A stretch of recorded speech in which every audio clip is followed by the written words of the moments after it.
तो आज हम चालू करेंगे फ्यूचर का तीसरा पार्ट, वो है फ्यूचर परफेक्ट टेंस। मतलब काम ख़त्म हो जाएगा किसमें? फ्यूचर में। काम कोई भी हो रहा होगा वो ख़त्म हो जाएगा, वो भी फ्यूचर में। तो इसी को बोलेंगे फ्यूचर परफेक्ट, पूर्ण भविष्य काल। Future perfect tense, future perfect tense.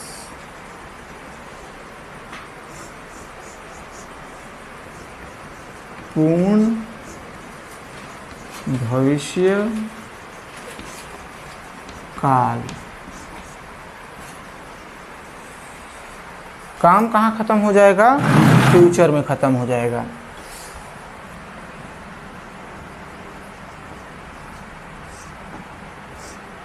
देखना ना, चाहे हम बात करें प्रेजेंट परफेक्ट की, वहाँ पे कर चुका हूँ आता है। क्या आता है? कर चुका हूँ। पास्ट में, भूतकाल में कर चुका था, यहाँ पे क्या हो जाएगा? कर चुका हूँगा। क्या आएगा? कर चुका हूँगा। अगर लड़का हूँ तो होऊंगा, चुका हूँगा,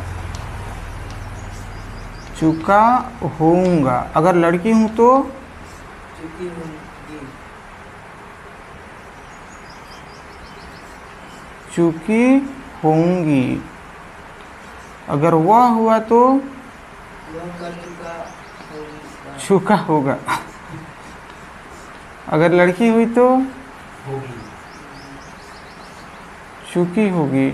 और तुम कर चुके होंगे, चुके होगे। और वे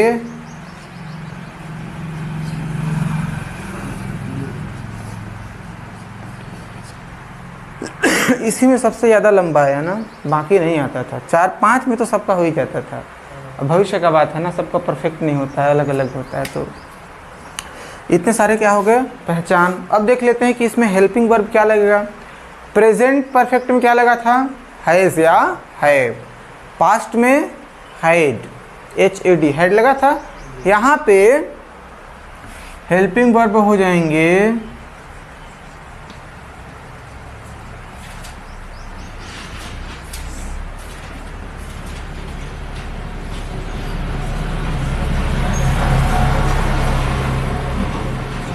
हेल्पिंग वर्ब क्या हो जाएंगे? विल हैव और शैल हैव।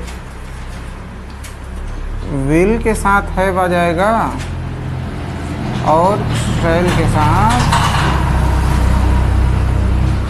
हैव आ जाएगा। विल हैव और शैल हैव। विल हैव कब लगेगा, शैल हैव कब लगेगा, ये बात डिसाइड करेगा कि विल कब लगता है और शैल कब लगता है।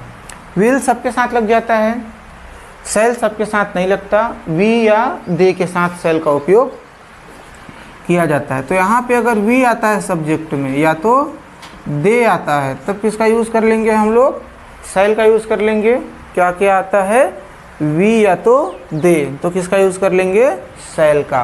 अगर इसके अलावा किसी का नाम आता है या ही से इट आता है या सिंगुलर आता है या प्लूरल भी आता है, आई के साथ, यू के साथ, इन दोनों के साथ किसका यूज़ कर लेंगे? विल का। वी और दे के साथ ही शैल का यूज़ करना, बाकी के साथ मत करना। बाकी जो भी आए उसके साथ क्या कर देना? विल का। तो ये हो गया। अब इसका जो पहला रूप आता है वो क्या आता है? पॉजिटिव टाइप का सेंटेंस। अब पॉजिटिव टाइप का सेंटेंस आता है तो उसका स्ट्रक्चर देखेंगे तो सबसे पहले क्या आ जाता है? सब्जेक्ट, फिर विल या शैल हैव।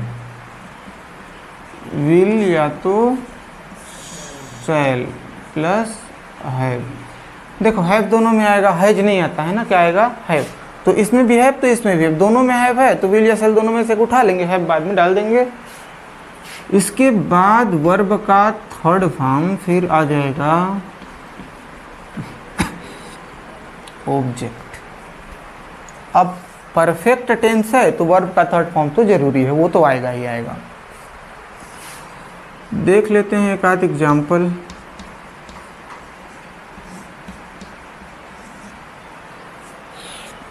ऐसा लाइन सोचो जिसमें ये सब आते होंगे, जैसे ज्योति पढ़ाई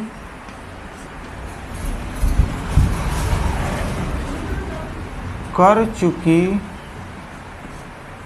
होगी।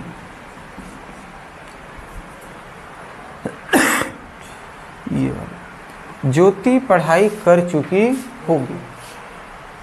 सबसे शुरू में ज्योति है तो ज्योति का इंग्लिश क्या हो जाएगा? ज्योति। सिंपल सी बात। तो देखो रविकांत, क्या करते हो तुम, थोड़ा सा मिस्टेक करते हो। जो नाम दिया रहता है उसी को शुरू में लिख देते हैं, पहला काम निपट गया। विल या सेल दोनों में से एक को सेलेक्ट करना है। किसको सेलेक्ट करना है? एक को। अगर आप कंफ्यूज हो तो विल को सेलेक्ट कर दो, सही हो जाएगा, गलत नहीं होगा। ठीक है, तो यहाँ पे क्या हो जाएगा? ये वाला विल। इसके बाद यहाँ पे क्या है? इसमें दो ऑप्शन है क्या? तो एक ही है तो एक ही आएगा। इसके बाद आता है वी, मतलब क्या होता है? वर्ब। वी मतलब क्या होता है? वर्ब। और वर्ब मतलब क्या होता है? क्रिया। और क्रिया मतलब क्या होता है? काम। तो इस पूरे लाइन में देखोगे तो कौन सा काम हो रहा है? पढ़ना। क्या काम हो रहा है? पढ़ना को क्या बोलेंगे? रीडिंग। रीड बोलेंगे। क्या बोलेंगे? रीड। तो रीड का कौन सा फॉर्म लगाना है? Third form. तो मैं टेंस पढ़ाने से पहले तीनों फॉर्म लिखाया बताया था, उसमें पढ़ाई आया रहा होगा क्योंकि इंपॉर्टेंट वर्ब है। तो रीड का तीनों फॉर्म सेम होता है, रीड रीड रीड। ठीक है, तीनों फॉर्म क्या होते हैं? सेम। तो इसका थर्ड फॉर्म क्या हो जाता है? Read. Jyoti will have read. Jyoti पढ़ाई कर चुकी होगी। और ये सेंटेंस हो जाता है कंप्लीट। हम बाहर से क्या जोड़े? बाहर से बस एक ही चीज़ आया है, ये वाला रीड। ठीक है, अगर रीड को छोड़ के राइट कर देंगे तो ये लिख चुकी होगी हो जाएगी। अगर सी सो सीन कर देंगे तो देख चुकी होगी हो जाएगा। अगर यहीं पे हम लोग रीच्ड कर देंगे तो ये पहुंच चुकी होगी, ऐसा कुछ हो जाएगा। तो एक चीज़ बनेगा तो सब चीज़ बन जाएगा लगभग। ठीक है, एक और देखेंगे, उसमें किसको देख लेते हैं? उसमें हम लोग मंजू। मंजू और सुमन पहुंच चुके होंगे। पहुंच चुके होंगे। मंजू और सुमन पहुंच चुके होंगे। इसमें से कौन सा आएगा? चुके होंगे। यहाँ पे ज्योति थी तो उसका नाम ज्योति लिखे। यहाँ पे कौन है? मंजू और, तो यहाँ पे क्या लिखेंगे? मंजू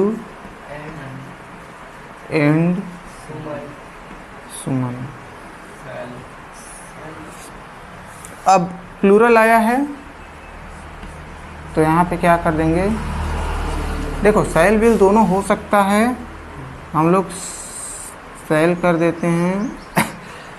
हाँ, विल सेल में से एक सेलेक्ट कर लिए, सेल, क्योंकि प्लूरल है। सिंपल सी बात क्या है? इसके बाद हैव, यहाँ क्या हो जाएगा?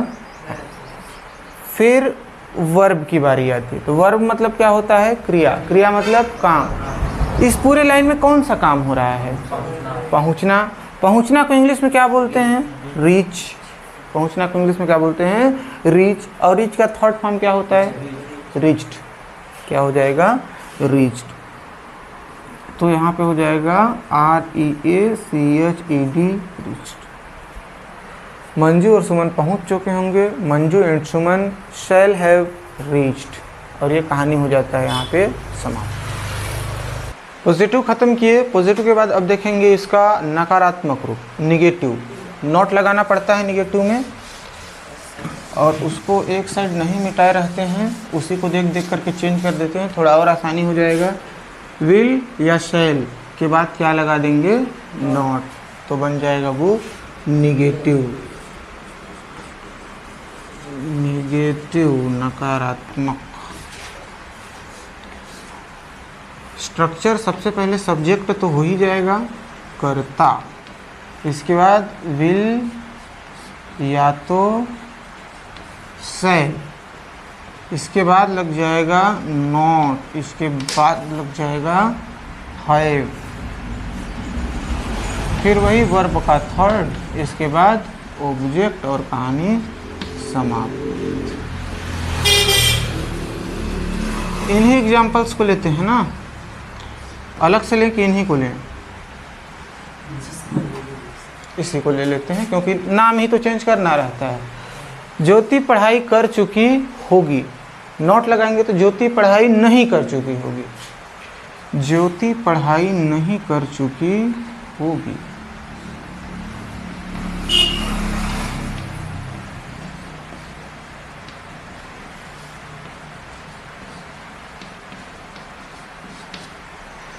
यहाँ पे सब्जेक्ट की जगह पे क्या हो जाएगा, ज्योति का नाम, तो यहाँ कर देते हैं ज्योति। इसके बाद विल या शैल, तो ज्योति में विल आएगा, तो यहाँ कर देते हैं विल। इसके बाद नॉट और हैव, यहाँ तक कंफर्म है कि नॉट और हैव, तो ज्योति विल नॉट हैव। भी मतलब क्या है, वहाँ पे है भी मतलब होता है वर्ब, वर्ब मतलब क्रिया, क्रिया मतलब काम। यहाँ कौन सा काम हो रहा है, पढ़ने का, और पढ़ना को इंग्लिश में रीड बोलते हैं, और रीड का थर्ड फॉर्म ही रीड होता है, और ये हो जाएगा कंप्लीट। तो इस लाइन में और इस लाइन में क्या अंतर आया, विल और हैव के बीच में क्या आया है, नॉट, बाकी कोई अंतर नहीं आया है। मंजू और सुमन पहुँच चुके होंगे का निगेटिव हो जाएगा, मंजू और सुमन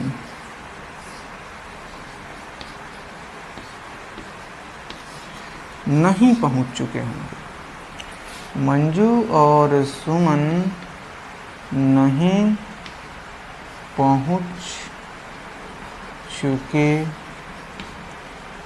होंगे। तो Manju and Suman, Manju and सुमन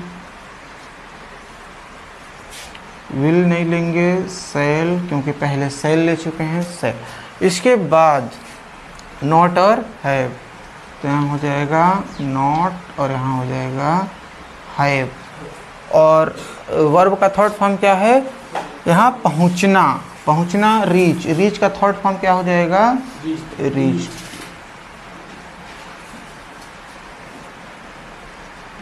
और ये हो जाएगा सेंटेंस कंप्लीट। निगेटिव के बाद तीसरा इसका क्या हो जाएगा, इंट्रोगेटिव।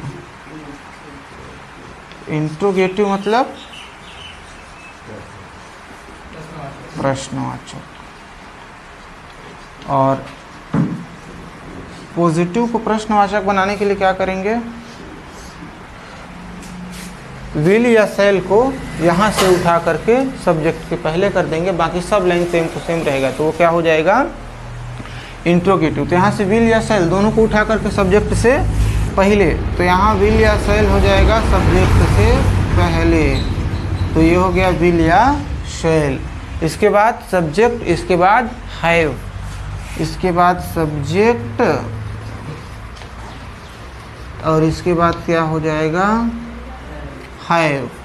इसके बाद थर्ड फॉर्म और ऑब्जेक्ट, इसके बाद थर्ड फॉर्म वर्ब का, इसके बाद ऑब्जेक्ट, और लास्ट में क्या आ जाएगा, क्वेश्चन मार्क। क्योंकि प्रश्न पूछा जा रहा है तो पता होना चाहिए कि प्रश्नवाचक चिन्ह का उपयोग हमको करना है।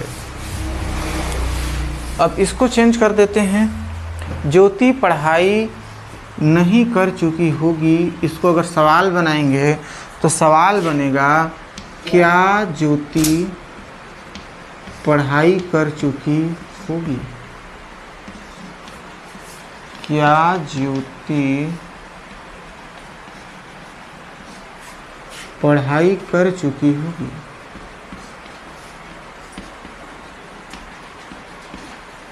और लास्ट में आ जाएगा क्वेश्चन। सबसे पहले क्या लेना रहता है, विल या शैल। ज्योति सिंगल है तो यहाँ हो जाएगा विल, फिर उसका नाम, इसके बाद विल ज्योति, सब्जेक्ट तक हो गया। हैव कंफर्म है तो यहाँ हो जाएगा हैव। फिर आ जाएगा वर्ब का थर्ड फॉर्म। वर्ब का थर्ड फॉर्म, इसमें वर्ब क्या है, क्रिया क्या है, काम क्या हो रहा है, पढ़ाई करना। रीड, रीड का थर्ड फॉर्म भी रीड ही होता है तो यहाँ हो जाएगा रीड और क्वेश्चन मार्क लगा देंगे, लाइन हो जाएगा समाप्त। मंजू और सुमन नहीं पहुंच चुके होंगे, इसका प्रश्नवाचक क्या हो जाएगा, क्या मंजू और सुमन, क्या मंजू और सुमन पहुंच चुके होंगे।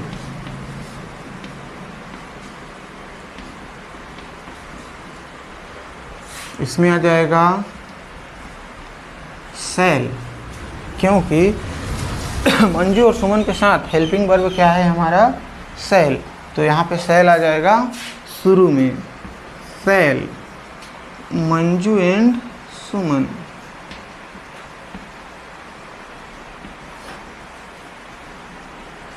Cell Manju and Suman. Have verb का थर्ड फॉर्म, तो यहाँ आ जाएगा हैव और वर्ब का थर्ड फॉर्म यहाँ क्या हो जाएगा, रीच्ड, और लास्ट में आ जाएगा क्वेश्चन मार्क। एक और बच गया है, इंट्रोगेटिव के बाद लास्ट में आता है इंट्रोगेटिव निगेटिव।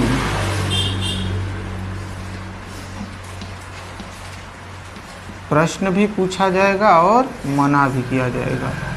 इंट्रोगेटिव, इसके साथ ही निगेटिव।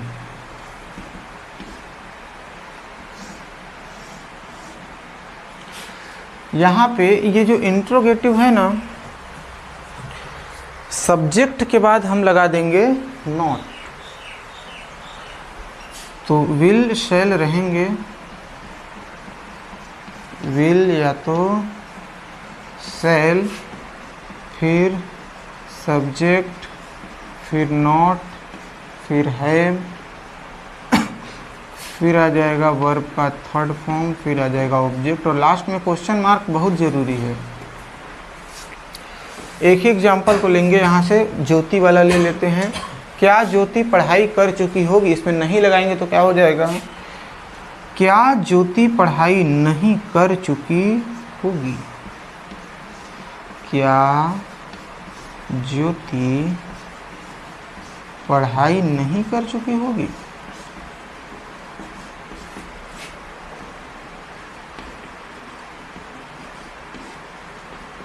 और क्वेश्चन मार्क आ जाएगा लास्ट में। इसको इस हिसाब से ढाल देना है, विल शैल, ज्योति के साथ विल, विल, सब्जेक्ट में आ जाएगा ज्योति, नॉट, हैव, थर्ड फॉर्म पढ़ाई करना तो रीड,